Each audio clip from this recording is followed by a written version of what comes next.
ก็ต้องเดี๋ยวตัวไหนมันเป็นสินั่นแหละอู้ทำมันเลยติดกับอ่ะ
จากซี่นี่มามึงทำอะไรฉันเนาะมันคนดันนี่ซบซี่มากันนี่มันทำมาจอดที่นั่นเหยียบหญ้ามาจน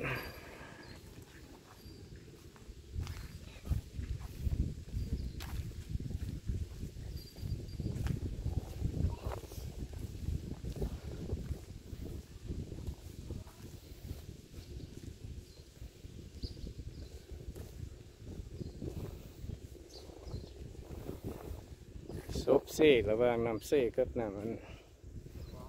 ของมาประจบกันมาอยู่ฝากสารสารจะพอซบซี่แล้วก็ต่างสารไว้พอซบซี่เบื้องแย่งดูปลานไปยาฆ่ามาอยาของไปตลอดปลอดภัย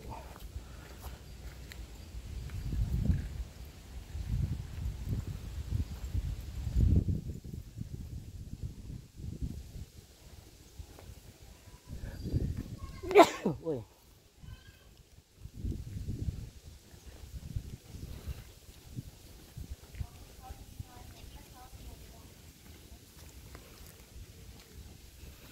เดี๋ยวกลางในก็จะเป็นสาร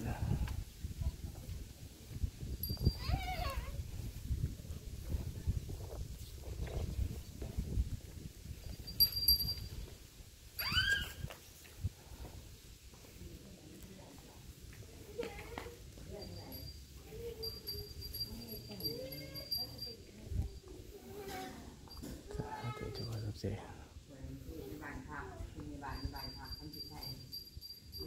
รักษาลูกดำ